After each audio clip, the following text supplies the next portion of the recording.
أول سؤال أو المفروض تسأله لنفسك دايمًا لو الاسم بتاعك أو اللوجو ذات نفسه اتشال من الديزاين، هل الديزاين ده قادر إنه يتشاف في حتة تانية ويتعرف إن ده تبعك أنت والّا لأ؟ في مشكلة دايمًا بتقابلنا أو بتقابلك أنت في البداية وفي أي وقت عامةً، إن في ناس كتيرة جدًا شغالة كويس جدًا كمان، بس إن هم يبقوا معلقين في الدماغ أو يعني شغلهم كده لافت النظر مش بتحصل، فبالبلدي كده زي ما بنقول هو شغله حلو بس ما فيش بصمة بتاعته، يعني ما فيش التريكاية اللي أنا أشوفها أقول ده شغل فلان، دي مش موجودة. طيب المفروض أعمل ده إزاي؟ قبل ما تعمل ده لازم تكون فاهم في أي حاجة عامةً في مجال الإبداع اللي أنت بتشتغله، سواء أنت كنت graphic designer، video editor، الحاجات دي كلها، إن موهبتك لوحدها زي ما قُلنا في الأول عمرها ما كانت كفاية، إنك تكون موهوب بس دي مش كفاية. آخر فيديو نزلناه على اليوتيوب اتكلمنا عن عقلية، يعني إيه عقلية وإزاي تكون هي قادرة تطوّر من مستواك وليه أصلًا هي مهمة والكلام ده كله، عشان فعلًا إن عمر ما كانت الموهبة زي ما اتكلمنا على لعيبة كورة، في لعيبة جدًا كانت موهوبة، كتيرة جدًا موهوبة بس ما نجحوش أو ما كمّلوش، ما عندوش الاستمرارية، فالاستمرارية بجانب الموهبة بجانب التطوّر بجانب الحاجات دي كلّها، كل دول قادرين يخلّوك مستمر وتبقى متميّز، مش عايز تكمّل وخلاص، أنت عايز تكمّل بتميُّز. طيب المنافسة لازم تكون عارف إن أيًا كانت المنافسة، سواء هي منافسة حلوة أو منافسة لأ، النوعين موجودين، بس المنافسة كده موجودة، فإحنا مش بننافس بعض، أنت المفروض تكون عارف إنّك بتنافس نَفْسك. أنا فادي بانافس فادي بتاع امبارح، بانافس فادي بتاع السنة اللي فاتت. في شغلي، في طريقتي، في الclients حتى اللي باتعامل معاهم، في مستوى شغلي، في مستوى الأجهزة اللي باتعامل بيها، أنت بتنافس نَفْسك، لو أنت حطيت حاجة زي دي في دماغك، هتبقى عارف إنك فاهم كويس إزاي تشتغل، وإزاي تبقى بُص ما لكش حل، يعني زي ما بيقولوا بتنوّر في الضلمة. طيب بمنتهى البساطة يعني إيه personal brand؟ عشان تكونوا عارفين personal brand أو إنك تعمل personal brand مميزة، دي أسهل حاجة أنت ممكن تعملها في شغلك. يعني أيًا كان بقى إنك تتعلم فوتوشوب أو إنك حابب تطوّر من نفسك أيًا كان، فكرة إنك تعمل personal brand دي أسهل حاجة أنت ممكن تعملها، بس دايمًا بيقولوا إن صعوبتها في سهولتها، إنها تكون عشان حاجة سهلة، بس سهلة بخبطة كده أو خلطة بسيطة، دي أهم حاجة. طيب يعني إيه personal brand عامةً؟ بيقول لك هو الانطباع البصري اللي الناس بتربطه باسمك، يعني مش عايز أجيب لك أماكن مقاطعة بس، يعني مثلًا على سبيل المثال مثلًا زي ماكدونالدز مثلًا. ماكدونالدز أنت لو شُفت الديزاين بتاعها من غير ما يكون في لوجو ومن غير ما يكون أي حاجة، مش هتعرف إن دي ماكدونالدز، في هوية ثابتة، في ألوان ثابتة، خطوط، retouch، في كده كام حاجة يعني الديزاين ده عامةً بيبقى عبارة عن layers أو عبارة عن حاجات بتكوّن صورة في الآخر قدّامك أو بتكوّن براند مش مجرد صورة، إن هو مش بيعملوا ديزاين، يعني ما ينفعش أنا أعمل ديزاين مثلًا بخط كايرو، الديزاين اللي بعديه أعمله بخط إسكندرية، اللي بعديه أعمله بخط بوكرة، مش هتنفع، لو جيت حطيت 3 جنب بعض مش هينفعوا، لازم تخش على البروفايل أو تخش عامةً تشوف الديزاينات تحط على الأقل 3، 4 ديزاينات تلاقي إن هُم ماشيين في theme واحد، تحس يعني فعلًا نفس الشركة أو نفس الشخص اللي شغال على الحاجات دي كلها. ليه الpersonal brand مهم؟ ليه أنت لازم تعمل حاجة زي دي؟ ما أنا ممكن أشتغل عادي وأبقى زي الفل وباجيب clients وكده بس ما عنديش personal brand. الpersonal brand هي أسهل بالبلدي كده أصيع طريق بيميز شغلك. إنك يكون ليك لون ثابت وخطوط ثابتة والحاجات اللي هنعرفها في الكام slide اللي جايين إزاي تعملهم، هي أكتر حاجة قادرة تميزك وقادرة تتشاف من شغلك من بعيد، من على بُعد أميال كده. طيب إن الناس بتميز شغلك بسرعة زي ما قلنا دي أول حاجة، إن أنت برضه أنت بتتعامل يعني مش عارف أجيبها لك إزاي بس لو أنت بتقدّم على شغل كانوا بيقولوا ليه الpersonal brand مهم، عشان أنت لمّا بتتعامل مع client عامةً سواء بتقدّم في شركة أو بتقدّم على شغل freelance أكنك بتتعامل حاجة كده premium لمّا يكون ليك حاجات ثابتة وحاجات كده شكلها حلو، ليك brand بتاعتك بتخلّيك بتتفوّق على أي حد تاني بنسبة 50، 60%.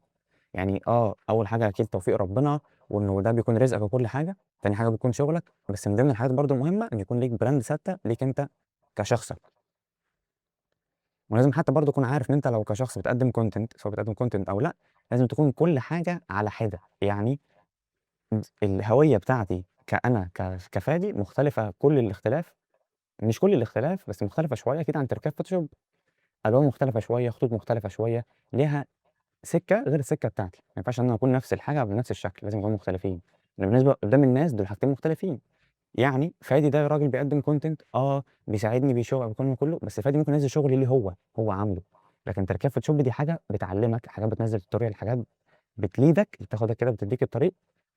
تاني حاجة بتبقى مهمة جدًا إنك بتبني ثقة وسُمعة، الstyle الثابت إنك تكون قادر. أصل بُصّوا يا جماعة الموضوع ممكن يكون بالنسبة لك بسيط إن أنا إيه المشكلة أمّا أثبّت خط وأثبّت لون في كل حاجة، بس إنك كل design عن التاني تعمل ديزاين حلو ويشد العين وبالوان ثابته وخطوط ثابته والكلام ده كله، دي مش حاجه سهله، محتاجه ممارسه منك جدا، وانك تعرف توظف الحاجات اللي معاك دي صح. يعني ابسط حاجه تحديدا كده، لو هنخرج بس بره عن البيرسونال سيكا، الديزاين ده اتعمل ازاي مثلا عشان اوريك الفرق بين كل حاجه والتانيه. زي ما تشوف كده قدامك، انا عندي هنا في زي تفاصيل صغيره بتدي شكل للديزاين، بتدي لمعه. انا مش عايزك تقراها، بس لو ركزت فيها عايزك تقراها. يعني انا مش عايزك اول ما انك تبص على الديزاين تشوف الحاجات دي. زي مثلا ان جميع الحقوق محفوظه، كل كوبي رايت مثلا عندي انا، اللوجوهات بتاعتي، اللوجو بتاعي بتاع التريكات، احنا السنه اللي احنا فيها كام، بعد كده تخش في الكلام بتاعك. تمام. هنا في ريكتانجل، سهم يمين وسهم شمال، مجرد تاتشات بسيطه بتحلل الديزاين. فانك تعمل ده يكون الموضوع ده ثابت، سواء هنا او في ديزاين تاني او في اي حاجه، دي حاجه محتاجه منك مجهود شويه. طيب، زي ما قلنا برضه قبل كده ان البيرسونال براند اداه تخليك تبان وسط الزحمه، ان في ديزاينرز كتير جدا، في ناس كتيره جدا. مجال الجرافيك ديزاين لو من نص سنه، من 6 شهور يعني، او من سنه كامله في ناس بتبدا، فدلوقتي بقى الموضوع بالنسبه لهم بيبداوا كتير. يعني تلاقي ناس كتير جدا بتحاول تعمل شيفت كارير او بتغير الموضوع تبقى جرافيك، يعني ممكن يكون جرافيك وحاجه او جرافيك بس. تاني حاجه، انت ممكن تكون البيرسونال براند بتاعتك دي هي قادره تجيب لك شغل من غير ما انت تعمل بروجكتات وهميه. يعني ممكن يكون الستايل بتاعك اللي انت قادر تنتجه، او ان انت بتعمل ستايلز كويسه عادي، انت كل فتره والتانيه بتجرب ستايلات كتيره. فكره انك تكون متنوع وعارف تعمل ستايلات كتيره حلوه، ممكن شركه من الشركات تكون حابه الستايل المعين ده، فانت كده بالنسبه لهم انت بقيت مقبول، ان انا شفت الشغل على الواقع قدامي وعجبني وعايزك تشتغل. مش محتاج بقى اجرب ولا تعمل لي تيست ولا الكلام ده كله ولا وريني بيهانس. الحاجات دي مهمه، بس البيرسونال براند بتزود ده، بتخليك بدل ما تبقى جايب 7 من 10 تبقى جايب 9 كمان من 10. طيب، اهم سلايد في الحوار ده كله، بصمه المصنع. يعني ايه بصمه المصنع؟ يعني ايه بيرسونال براند عموما؟ انت المفروض تعمل ايه عشان تبقى مظبوط بابسط حاجه؟ طيب، بعيدا عن اللي هقوله لك ده، البيرسونال براند بيبدا من ذات نفسه منك انت. انا كفادي غير مؤمن غير احمد غير مازن غير الناس دي كلها، انا مثلا بحب اللون الازرق، فانا هبدا باللون الازرق. مازن بيحب مثلا بيحب اللون الاخضر، في اللي بيحب اللون الاحمر. فانت لازم اولا يكون باليتة الوان انت بتحبها. في ممكن يكون الوان انت اخترت اللون المعين ده عشان انت عايز توصل رساله ان اللون ده بيدل على حاجه معينه، او انت تختار اللون ده عشان انت بتحبه. بس في الاول وفي الاخر ده بيرسونال براند ليك انت، مش حاجه هتتريفيو ولا حاجه هتروح بقى للارت دايركتور يحاول يقبلها ولا يرفضها ولا الكلام ده كله. دي حاجه بتاعتك انت صاحب القبول والرفض من الاخر، يعني انت اللي بتقيم ده. فاولا محتاج تجيب حاجه انت بتحبها بس، فانت لازم يكون ليك زي ما قلنا لون معين. لو تاخد بالك بمنتهى البساطه، لو جيت مثلا تبص على البروفايل عندي او اي مثلا بروفايل من الناس التانيه، مفيش ابسط منه. صوره ليك، صوره بروفيشنال، صوره بروفيشنال ليك، يعني صوره تكون ملامحك واضحه، مش لابس نظاره، مش باصص بجنب، باصص للكاميرا، بروفيشنال كده. طبعا دلوقتي الاي اي بقى بيعمل كل اللي نتخيله. يعني ابسط حاجه ممكن اقولها لك ان الصوره دي اي اي، مش محتاج اقول ان دي مصوره لا دي اي اي عامه. ده سيشن عموما اتعمل بسيدريم، وسيدريم 4.5 كمان مش سيدريم 5. يعني دلوقتي في موديل سيدريم 5 اللي هو اللايت ده اللي نزل، بس لسه ما اتظبطش شويه. فسيدريم 4.5 ده اجمد واحد عامه. فدلوقتي انت محتاج تعمل صوره كويسه جدا ليك، تكون صوره واضحه، انت واقف كده، حابب انت تلبس بدله، حابب تلبس طقم معين تثبته في الديزاين بتاعك عشان تكون برضو مثبت الحاجات دي كلها. وتاخد زي ما خدت بالك هنا ان الديزاين ده اللي انا لابسه هنا مثلا زي اللي موجود هنا، زي في كل الحاجات اللي اعلن عنها. نقطه البرومت دي برضه هجاوبك عليها، عشان البرومت دي من اهم الحاجات برضه اللي بتبقى فارقه معاك عشان تبقى عارف تعمل ستايل مميز ليك انت. بمنتهى الصراحه امانه، بص، نقطه بسيطه خالص بس. الاي اي عامه، او انك تعمل صور بالاي اي، ده بحر كبير ملوش اول من اخر. تمام. انا كفادي ما عنديش مشكله اديك البرومت، تمام. بس انا مثلا بستخدم صوره، انا مديله صوره مثلا مظبوطه، او صوره معموله ريتاتش، او يعني صوره خلاص جاهزه يشتغل عليها. تمام، دي حاجه. تاني حاجه مثلا انا بستخدم موديل معين في اشتراك في فري بيك. فانت لو خدت نفس البرومت ده عملته مثلا على ال ام ارينا او لوف ارت والكلام ده كله، ممكن ما يظبطش. فانا صدقوني يعني على يا سلام، انا ما عنديش ادنى مشكله اديك فول البرومتس اللي بعملها. بس الفكره ان انا لو اديت لجزء مثلا من الناس البرومت ده راح يجربه في حاجه غير اللي انا مجربها، هيطلع له صوره مختلفه. بيقول لك ده بص فادي ده ما بيفهمش، ده بيديني برومت مش صح. فالبرومتس هي مش بتكون حاجه انا باخدها من شخص او باخدها من بنترست كده. ممكن تلاقي على بنترست انستجرام الحاجات دي بيكون مديك برومتس جاهز تعمل بيه الصوره. بس ما تفضلش حاجه زي دي. احنا بنحاول نتكلم عن التميز، عن التميز، انك تكون متميز. انا مش عايزك تكون واحد واضح وسط مليون واحد عاملين نفس الحاجه. انا عايزك تكون عامل طريق ليك انت لوحدك انت بس. تمام. فده بالنسبه للاي اي عامه. فاحنا عشان نبقى عارفين ان الدي ان بتاعك او البيرسون براند بتاعتك تمشي ازاي، لازم يكون عندك باليتة الوان بتحبها. انا بحب الازرق زي ما واضح من التيب دي، 5 دقايق وهتفصل، شويه هتفصل انا عارف. فاللون الازرق بتثبته بقى، مش كل 3 شهور مش كل سنه تروح مغير لون. هو يعني الريبراند ده بيتعمل في فوز في اسوء الحال، لكن من البدايه عشان تبدا صح تحكم الحاجات دي. تاخد باليتة الوان، تعمل خطوط، يكون عندك خطوط ثابته. سواء بقى لازم تكون عارف ان الفرق بين حاجتين. يكون معاك خطوط انجليزي، يعني مثلا انت يا جماعه تستخدموا جرافيك تابلت ازاي؟ مش عارف تستخدمه. حد محتاج اخد كورس ان انا استخدم جرافيك تابلت. طيب لو قلنا هنا عربي، سلام على الخط، دي اعتبرها انجليزي. مش عارف ازاي بس اعتبرها انجليزي. لازم يكون عندك نوعين من الخطوط في كل فئه. يعني سواء عربي عندك 2 وانجليزي عندك 2. العربي عندك خط العنوان او الخط الكبير اللي هو الهيوج، خط رقعه. خط رقعه عليه بيدي لمسه في ديزاينات بتكون محتاجه كده زي سيجنتشر زي ايا كان، تدي لمسه كده حلوه. تمام. انت ممكن تعمل تركه احلى انك تجيب خط العنوان ده بس منه كذا كذا فاميلي. يعني ايه كذا فاميلي؟ ده خط اسمه اي بي ام، نفس الخط، هنا بولد هنا لايت هنا مش عارف ريجولار هنا ميديوم، فاهم؟ فانت لو جبت حاجه زي دي شكرا. انت لو جيت تبص هنا في تناسق، خطوط حلوه، الدنيا بسيطه. مش ابسط من كده، مجرد صوره وسعتها شويه، حطيت التكست نسقتهم حبه لاي اوت، شكرا. شكرا. يعني بامانه بامانه بامانه مفيش اسهل من كده. انا لما جيت في الاول اخترت، طبعا كل ده مش شطاره مني قد ما توفيق من عند ربنا، ان انا اخترت السلوجان بتاعي ان يكون البساطه دايما تفوز. مش البساطه في الشغل، يعني انت هنا ديزاين مليان، بس البساطه في التنسيق بتاعه، في الخطوط، في الكلام ده كله. ما تفكرش ان الكتره بتبقى حلوه، او ان كتره الخطوط، او ان انا كل شويه بقى كل ما اتفرج على حاجه وكل ما اشوف حاجه على بنترست اعمل زيها، دي حاجه حلوه. ما تقعدش تقلد وخلاص. لازم تكون انت اللي بتصنع الطريق، ما تبقاش انت متقود ان انا ماشي بحاجه زي دي. طبعا يعني التقليد دي حاجه مالناش دعوه بيها خالص يعني. طيب فزي ما قلنا برضه نفس الموضوع هنا برضه، يكون عندك هنا برضه خط العنوان اللي هو مثلا المين تكست او ايا كان، وهنا برضه خط يكون خط السيجنتشر، الساين. تمام. عشان تكون انت قادر تبني براند، فدي برضه حاجه قلنا عليها ان يكون عندك خطوط جاهزه ليك قبل ما تبدا. احنا قلنا في الاول يكون عندك هنا الوان، عندك لون ثابت ليك انت. انا عندي الازرق، مش عارف اكتب.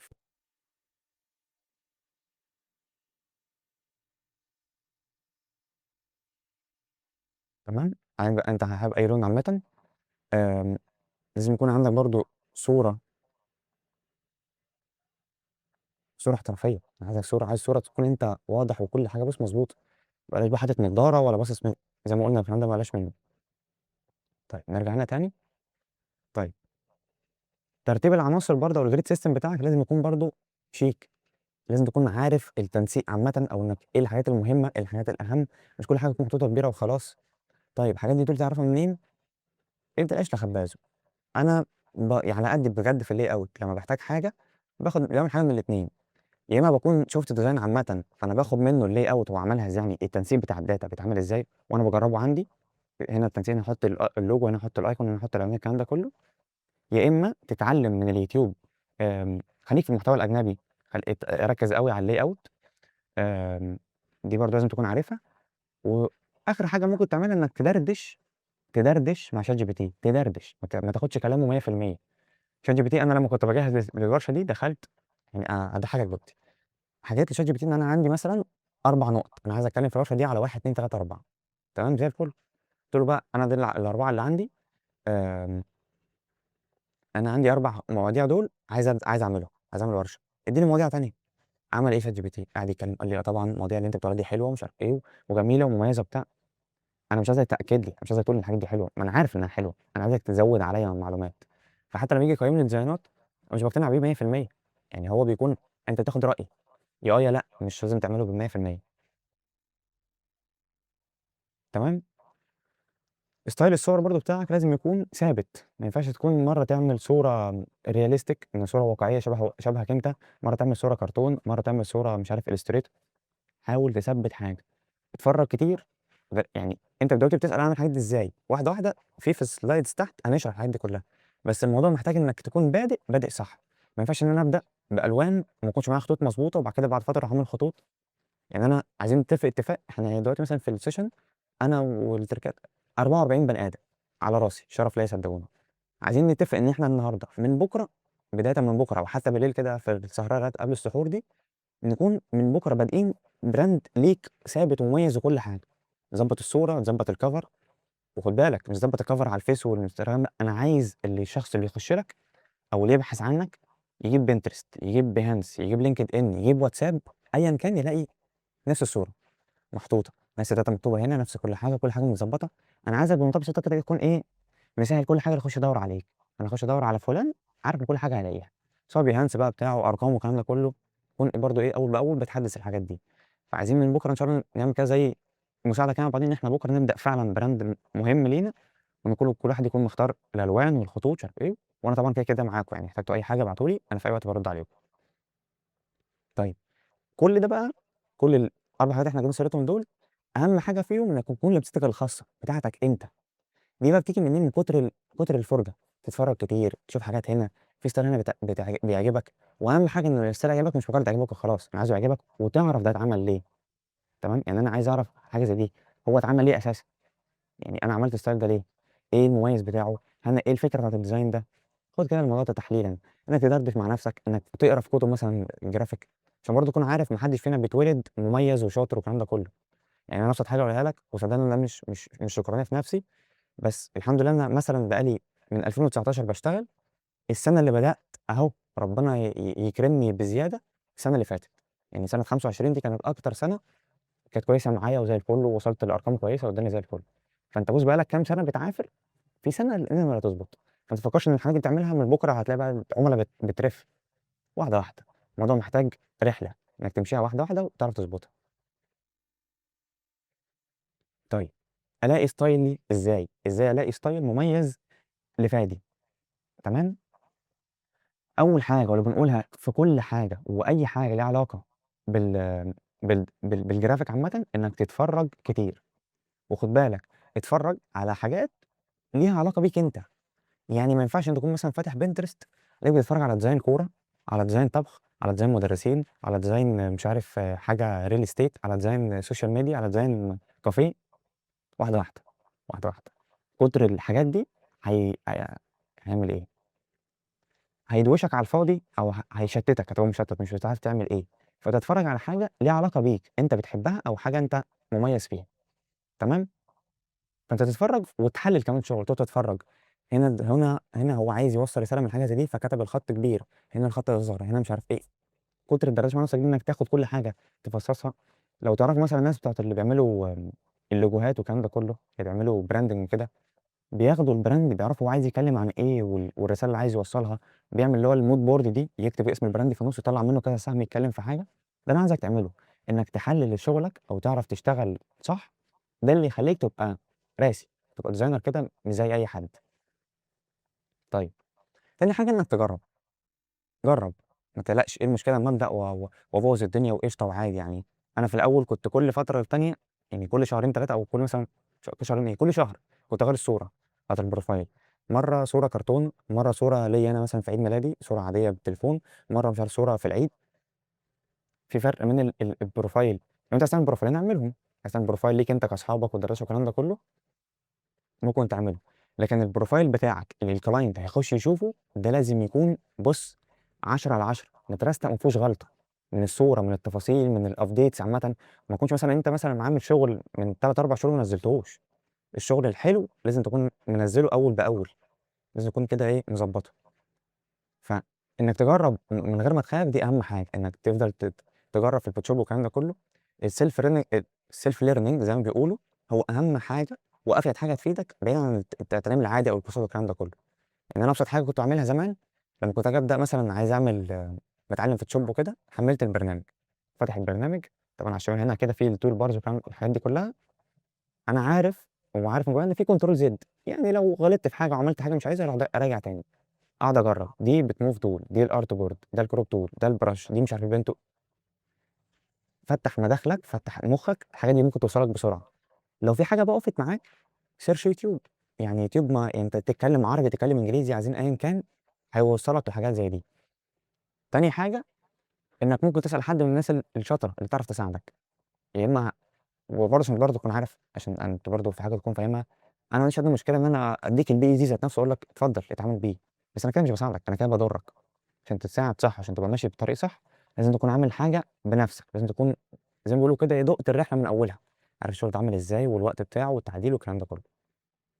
طيب تاني حاجة بنقولها حلِّل اللي بتحبه، يعني شوف أنت بتحب أنهي style بتحب أنهي font بتحب أنهي زاوية تصوير.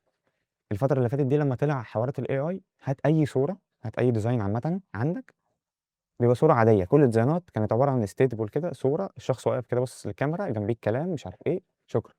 لمّا الAI بدأ يظهر، هات كده أي design من دول حاول تعمله high angle أو low angle، تلاقي الdesign بقى في حتة تانية حرفيًا، مجرد إن أنت حرّكته بس الحركة البسيطة دي، اديته روح، بقى حاجة جديدة على العين ما اتشافتش، فالحاجة خطفت العين. يعني إيه design ما تبصش حد باصص لفوق، يعني إيه design حد باصص لتحت، الحاجات دي ما كانتش بتحصل. فالتطور ده أنت قادر تحلله، تمام. آخر حاجة بعد ما تعمل ال3 خطوات دي كلّهم، يا جماعة بقى أنا شايف كل رسايلكم وهارُد ما تقلقوش عشان إيه، كونوا معايا، أنا شايف كل الdata وهارُد عليها. بعد ال3 حاجات دول تركّب الخلطة بتاعتك أنت بقى، أنت اتفرّجت، شُفت كل حاجة، شُفت هنا الelement الlayout بيتعمل إزاي، هنا التنسيق مش عارف إيه، إنّك تعمل الترقيع ده، إنّك تقعد زي ما بيقولوا كده لمّا مثلًا البنطلون بيتقطع بتعمل له رقعة، إنّك تقعد تعمل حاجة على حاجة على حاجة، بقى style جديد. فما فيش طريق ثابت اللي هو تعمل خط كده style جديد، لأ، style جديد ده بتتفرّج، بتحلّل السوق، بتتفرّج على حاجات كتيرة جدًا، أنا قادر أعمل إيه، بتجمّع من هنا خط، من هنا مش عارف layout، هنا مش عارف على هنا زاوية تصوير، هنا ممكن أعمل الglass effect. لو تاخدوا بالك الglass effect طلع الفترة دي مهول، يعني الفترة دي طلع اتعمل حتى في التليفونات، فده بقى trend أنت ممكن برضه تعمله، بس تريكاتك بقى إنك تعمله بصياعة، تعمله بشكل كويس، فاهم؟ فدي كل الحاجات اللي أنت قادرة تساعدك. طيب عملنا الDNA بتاعنا وعرفنا إن إزاي نعمل style الكلام ده كله، اثبت بقى، يعني حرفيًا اثبت بقى، ما تقعدش بقى إيه، ما تقعدش كل شوية تغيّر، عشان كده خُد وقتك كويس جدًا في إنك تتفرّج، خُد وقتك كويس جدًا إنك تدوّر على فونتات إنجليزي، عندك ده فونت، عندك في مواقع كتير هابقى اسيب لكم اللينكات بتاعتها بتعمل فونتات كويسة، فونتات عربي، عندك الفونت، عندك عرب فونتس، عندك مواقع كتيرة جدًا ما لهاش أول من آخر قادرة تساعدك، فخُد وقتك كويس جدًا واتفرّج حلو جدًا، عشان لمّا تضرب مش لمّا تبدأ، تضرب الضربة القوية دي تبقى أنت قادر تشتغل كويس، ما يبقاش أنا اخترت خط كمان يومين 3 هاغيّره مش عاجبني، أصل شُفت مش عارف ديزاين تاني عجبني، ما ينفعش ده، خُد وقتك خالص جدًا وجرّب، لو عايز تغيّر، لو عايز تحدّث أو تنوّع قشطة، بس بعد شهر، شهرين، بعد فترة، يعني ما تخلّينيش أنا كفادي مثلًا أخُش مثلًا على الprofile مثلًا بتاع مثلًا مازن أو يعني أيًا كان مثلًا، ألاقي مثلًا ديزاين بشكل تاني، ديزاين بشكل تاني، لأ، وتلاقي الفرق ما بينهم وقت قليل جدًا، فواحدة، واحدة، بالراحة سيب الناس تشوف شغلك فعلًا وتكون ثابتة عليه. فهنا زي ما باقول لك كده عشان الناس تحفظك لازم يشوفوا نفس الروح بتتكرر، يعني هيشوف الحاجات دي الdesign الحلو ده هتشوفه كذا مرّة، هتشوفه مرّة ومرّتين و3 مش هتقول له مرّة مرّتين وخلاص شكرًا شوف غيره، فكتر الفرجة الكتير زي ما بيقولوا هيخلّيك قادر إنك تثبّت القواعد وتتطور بالراحة، واحدة عن واحدة عن واحدة، ممكن شهر شهرين أغيّر الstyle، شهرين وأغيّر الstyle وهكذا. بيسجل؟ بيسجل. طيب السؤال اللي عايز ندردش فيه مع بعض ممكن ناخد break كده شوية، ناخد كام ساعة قبل ما نرجع تاني. بمنتهى البساطة لو فعلًا شغلك اتحط الdesign بتاعك ده أو البيانات بتاعك أيًا كان بلاش وسط 100 قُل مثلًا وسط 10 ديزاينات، هل لو أنت حد بعد كده هيقول لك الdesign ده بتاع فلان والّا هيكون صعب شوية؟ أيوه. شايفين الdesign ده يمكن لمّا نزل ساعتها الdesign ده من فترة كبيرة جدًا، ده من كام بُص الصورة بتاعتي كانت إيه، كانت حاجة كرتون وحاجة ضحك يعني، فده من فترة كبيرة جدًا، وتاخد بالك هنا بمنتهى البساطة فونت ثابت، تريكات بسيطة مش عارف إيه، فكرة إنك كان بعيدًا عن الpersonal brand بقى عشان تكون متميز أكتر وتكون شاطر ب يعني شاطر بجمدان إنك تورّي للclient عامةً أو تورّي للناس أنت عرفت تحل المشكلة دي إزاي، يعني مثلًا أبسط حاجة أنا اتكلمت عليها أيام فترة أفريقيا بتاعة البطولة بتاعة مصر وكده، إحنا مشكلتنا في ال في يعني في المحتوى بتاع الكورة إن ما فيش صور كتيرة حلوة، ما فيش صور واستوكات للصور، فكان دي مشكلة عندي، هتحلها إزاي؟ في AI أنا هاعرف أستغله، فإنك تعمل تركاية زي دي الناس كلها أمّا شافت الصور فكرت إن الsession دي طبيعية والناس صورتها، يعني ده ما حصلش، فإنك تورّي الفرق بين قبل وبعد، لو تاخد بالك أنا بس مجرد غيّرت تركيبة الراس، جِبت راس تانية مش عارف إيه والكلام ده كله، فالbefore and after برضه من الحاجات المهمة، إنك تعرض شغلك كده برضه، إنك تكون بتعمل content ده برضه ده بالنسبة للناس ده بالنسبة للحاجات العادية ده content أنت بتقدمه. حاجة زي دي أنا عرفت أنا عملتها إزاي مثلًا، فلمّا أنزّلها ممكن فلان ييجي يقول لي أنت عملت حاجة زي دي، فاشرح له ومش عارف إيه، فييجي ينصحني أنا، ينصح حد من صحابه عليّا، أنا شُفت فلان شاطر جدًا تعالَ نستفيد منه، وهكذا. هي كلّها علاقات في بعضيها دي تبقى أحلى حاجة. أو أنا برضه الحاجة الحلوة برضه أكتر إن العلاقات تبقى كويسة، في نقطة برضه لو شغلك لا قدر الله يعني اتسرق، دي حاجة هت لو ما حصلتلكش هتحصل لك، ولو حصلت هتفضل مكمّلة. يعني ياما ناس بتسرق شغل سواء أي شيء أيًا كان نوع الشغل، بس أنت ناس كتيرة بتسرق ديزاينات عامةً في أي مجال سواء مدرسين أو غيره، فالعلاقات عامةً أنا مثلًا بابيع ولا أبيع ولا عليّا ألاقي في حد بعت لي إن الديزاين ده مسروق، مش أنا اللي شُفته، بس حد من صحابي شافه وعارف إن ده شغلي، فبعت لي. إحنا لسه كنا فاتحينه ده الfile ده فيه كل الthumbnails اللي أنا باعملها before and after بقى اللي باعرضها، يعني بُص أو أبسط حاجة، أنا كنت ماشي بالstyle ده، في حاجات كتيرة جدًا مشتتة، في دي وفي دي وفي دي وفي دي، مش حاسس إن هم ليهم لازمة، بعد فترة عملت كده. بسطت الدنيا، أخدت نفس الديزاين حطيته ورا في الخلفية عملت له blur محطوط فوق في rectangle before تحت معمول after معمول stroke أبيض عشان بس يكون التركيز عليه ومكبر دي شوية خلاص شكرًا. يعني الموضوع بسيط، بسيط فعلًا يعني. الريت مش كل حاجة، أهم حاجة إنه يوصل للناس وبعدين الناس دي هتقول لناس غيرها عن شغلك معناته هيكون معروف. بالضبط. بس برضه يعني أنا بابقى عارف نفسيًا أنا كفادي مثلًا لمّا باعمل project كويس جدًا وباكون تعبان فيه عامةً وآجي أنزّله بابقى مستني بقى أشوف رأي الناس، أشوف هيوصل لعدد قد إيه، فلمّا يكون في project معيّن أنت تعبت فيه وفي الآخر ما وصلش لعدد كويس دي حاجة برضه بتزعّلك شوية. أفضل شوية نجيب الفونتات، زي ما قُلنا العربي في عرب fonts وفي الfont دول أكتر 2 أنا باستخدمهم، أهو ده الfont وده عرب fonts دول العربي. الإنجليزي غالبًا في اسمه دافونت تقريبًا، هو ده. في خطوط كل ما مش عارف بيقولوا اسمها إيه بس ماشي يعني. بُص في بقى لو أنت بقى محترف أوي بقى عارف كل حاجة الserif والسان serif والحاجات دي كلّها، يعني مثلًا في هنا fancy دي الكرتون مثلًا، خطوط كرتون وهكذا، ده بالنسبة للإنجليزي. طيب نكمّل حبّة كمان، زهقتوا والّا الدنيا تمام؟ طيب دي حبّة حاجات إياك تعملها يعني. أحب بس أقول لكم أهم حاجة بقى يا جماعة إن البتاعة دي معمولة بGenius Spark يعني الpresentations دي كلّها معمولة بGenius Spark أنا بمنتهى البساطة دخلت على ChatGPT قُلت له عايز أعمل presentation باللغة العربية العامية، عشان هو ممكن يعملها عربية فصحى، باتكلم عن كذا، كذا وغذيته بالحاجات اللي أنا عايز أعملها، أنا عايز أقول إن في أخطاء ما ينفعش تعملها وإن أهم حاجة يكون عندك لون معيّن وخط اديته اديته كل الحاجة اللي أنا قادر أغذيها له، عشان الناس اللي بتقول إن الAI ممكن ياخد مكانك إحنا مش هنندرج في الموضوع ده كتير أوي عشان ده لسه في session تانية هنتكلم فيها، بس أظن لو حد بيقول إن الAI هياخد مكانه فهو هياخد مكانه هو اللي بيتكلم مش هياخد حد مكان تاني، ففكرة إنك تكون مسلِّم كده وسايب الدنيا ماشية لأ. اتعلّم شوف الupdates ماشية إزاي، أنت اللي بتغذّيه عامةً، فلو هو الAI عمل لك حاجة كويسة فده مش من شطارة الAI ده من شطارتك أنت، دي حاجة لازم تكون فاهمها، لو الAI طلع لك صورة كويسة أو prompt كويس أو أيًا كان، ده من شطارتك أنت ذات نفسك. ممكن تقييم؟ حاضر يا مان، أشرح شوية وهارجع أشوف الأسئلة. طيب، زي ما قُلنا إحنا مش عايزين نقلد أي trend وخلاص، أي trend بيطلع أنا مش عايز أعمله، ليه؟ لإن الtrend ده حاجة متغيّرة كل يوم، كل يوم في trend معيّن، لو أنا كفادي عملت الprofile بتاعي كل يوم بdesign فين الهوية؟ ما عملناش حاجة من اللي أنا قُلته. فما ينفعش تعمل ده، في ترندات أنت قادر تعملها بس بطريقتك، بالثيم بتاعك أنت، بهويتك أنت، بالكلام ده كله، تحاول تمشّي تعمل إزاي دي حاجة بتاعتك أنت بقى، فاهم، يعني كل الفكرة إن ما تعملش أي ترند وخلاص. تاني حاجة إنك زي ما قُلنا تعمل خطوط متلخبطة، أي خطوط في أي ألوان، مرّة كده، مرّة كده، كل ترتيب وما فيش حاجة تربط ما بينهم، ما ينفعش كده تخش على الفيس تبُص كده على الديزاينات لازم يكونوا كلّهم ماشيين نفس التسلسل كده، حاجة شبه بعض كده، ما فيش أحلى من كده، زي أي زي مثلًا زي أي business على الإنستجرام تخش كده على الpage بتاعتهم تلاقي في لون ثابت، أيًا كان اللون، لون موجود، أصل الألوان ما حدش بيسرقها، الألوان دي حاجة موجودة من الطبيعة، هتسرقها إزاي؟ فالألوان موجودة، بس اللي يعرف يستغل بقى، ما هو اللون مش كل حاجة، في خطوط وفي ألوان وفي layout في تنظيم، في الكلام ده كله. تغيير الستايل كل شوية زي ما قُلنا، الستايلات كتيرة، الminimal والretro، الretro اللي هو زي الحاجات القديمة أو يعني باختلاف يعني الretro أنت تبحث عنه تفهم الretro أكتر عامل إزاي، فثبّت ستايل. ما يكونش مثلًا مرّة زي ما قُلنا ستايل كرتون، مرّة ستايل حقيقي، مرّة ستايل لأ، ضبّط الدنيا.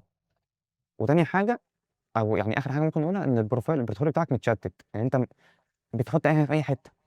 في البداية عامةً عشان برضه أكون فاهم، أنا عارف إن أنا ممكن أكون كشخص عايز أشتغل مثلًا في الكورة، عايز أعمل ديزاينات كورة، وعايز أعمل ديزاينات social media، عايز أعمل thumbnails وعايز أعمل UI UX، عايز أعمل أي حاجة. في البداية مستحيل تعمل ده، في بدايتك محتاج تركّز على one side، أنا مركّز على الside دي، أبقى متمكن منها وأبقى شاطر جدًا وأبقى فاهمها 100%. شكرًا، أشوف غيرها. تمام؟ بُص بقى حلاوة الAI لمّا نعمل presentation، أنتم دلوقتي شايفين إن الحاجة دي عادية، ممكن تكون أنا ممكن أعملها بالphotoshop عادي، بس ما فيهاش تفاعلية، بس لو جيت عملت كده روعة، روعة. هنا بُص عشان أنا حاطط الاتجاه عشان بتحدد direction، حاطط بوصلة، هنا باليتة ألوان، هنا خطوط، يعني بجد Genius Bar ده رائع جدًا. طيب إزاي هتشتغل بقى؟ 5 خطوات تعملهم تضبّط الدنيا.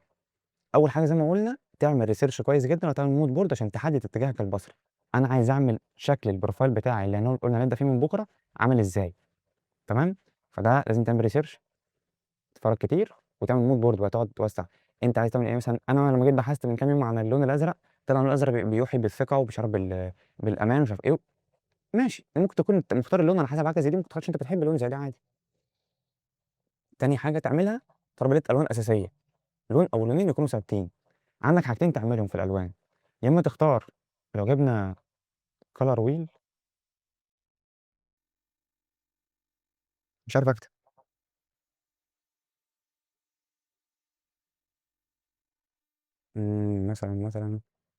مثلًا دي مثلًا، باليتة الألوان أو دايرة الألوان، عشان تختار فونت ألوان كويسة قصدي، ممكن تاخد لون والمعاكس ليه، يعني مثلًا هنا أنا عندي الموف المعاكس ليه مثلًا أورنج مثلًا، دي تركيبة من ضمن التركيبات تاخد زي ما بيقولوا لون ساقع ولون سخن، أو لون دافي مش عارف، مش فاكر صدقوني بس ماشي يعني.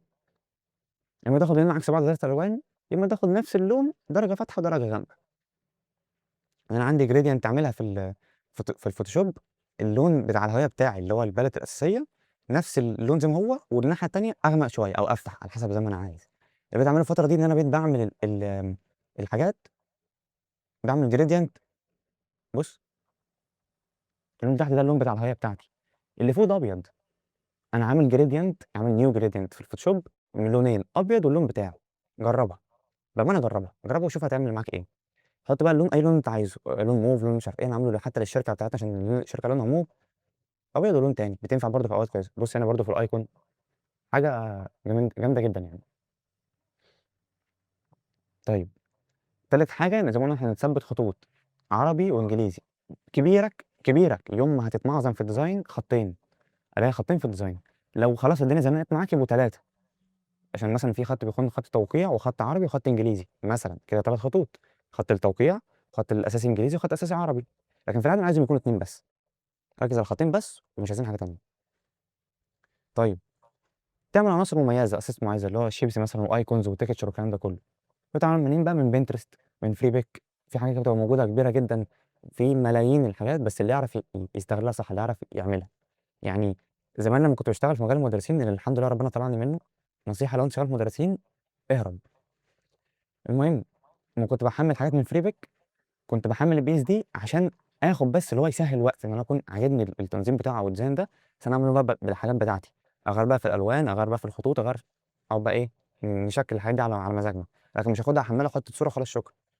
على الأقل سيب لمّا حد يدوّر وراك تصعّب عليه الموضوع، اللي هو لمّا ييجي يتفرّج يقول شُفت فين الdesign ده قبل كده، لكن ما تحمّلش الPS دي من Freepik تروح مغيّر الخطوط وحاطط نفس اللون وخلاص شكرًا، ما أنت بتسهّلها عليّا. وبرضه كمان نكون عارفين إن السُمعة أهم حاجة. فكرة الpersonal brand دي عبارة عن سُمعة، أنت هتبني سُمعتك، ثقة وأمان وامتياز والحاجات دي كلّها. ففكرة إن أنت مثلًا يتعرف عليك إن أنت مثلًا بتسرق شغل أو بتاخد استيارات معيّنة أو بتاخد content وتعمل حاجة تانية، دي حاجات مش حلوة. ففكرة السُمعة دي مهمة جدًا لازم تحافظ عليها. حتى أنا لمّا كنت بقى لي فترة كبيرة لمّا مثلًا تلاقي شغل مسروق منّي مش ما بقيتش أنزّل بوستات عندي، الprofile بتاعي ما بقاش ينزل عليه الحاجات دي. ممكن أنزّلها story يا إمّا بانزّلها بابعتها لأصحابي في الماسنجر، يخشوا نتعاملوا ونكتب كومنتات واللي نعمل والكلام ده كلّه. فكرة العلاقات دي تبقى حلوة لمّا في حد بيسرق حاجة بنقوم بالواجب كلّنا، طبعًا بالاحترام، عشان إيه بس إيه نكون عارفين ماشيين كويس. آخر حاجة ممكن تعملها إنك توحّد الروح في كل منصة، Behance، Instagram، LinkedIn، إن شاء الله صورة تليفونك. استنى، يعني صورة الwallpaper بتاعة تليفوني نفس صورة الwallpaper اللي حاططها في الكمبيوتر، فيعني حاجات زي دي ممكن تبان لك بسيطة، اللي هو إيه المشكلة أمّا أحط صورة في كله، بس لأ، عشان كclient لمّا أخش أتفرّج على شغلك، ما الاقيش هنا صورة وهنا صورة وهنا صورة أنا عايز أشوفك أنت ثابت في كله. بس أنت مجال المدرسين، والله يا أبو حميد دي ممكن نعملها بودكاست على اليوتيوب نسميها عبثيات.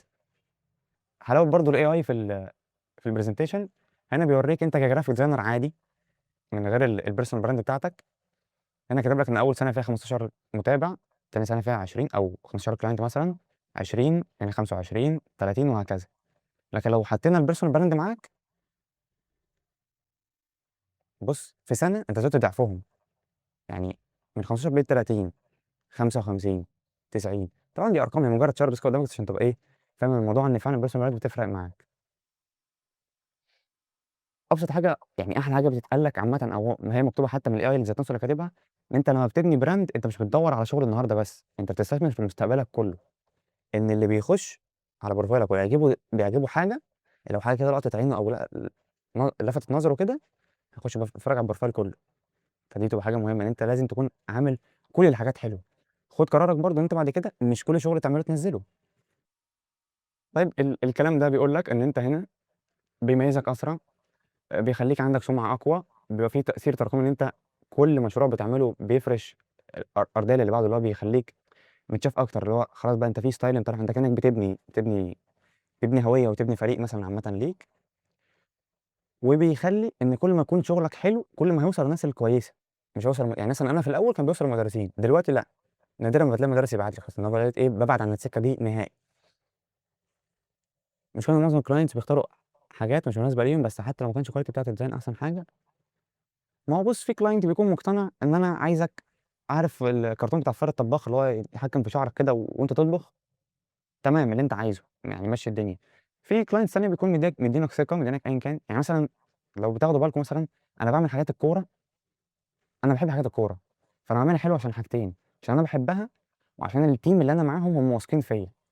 يعني أفريقيا لمّا جيت عملت الproject أنا ما حدش جه قال لي إحنا عايزين نعمل الdesign ده بالصورة دي، بالضبط زي اللي بلّغته كده، بعت لي voice فادي أنت تكون مسؤول لوحدك عن أفريقيا، تشتغلها والّا ندّيها لحد تاني؟ قُلت له: "لأ هاشتغلها."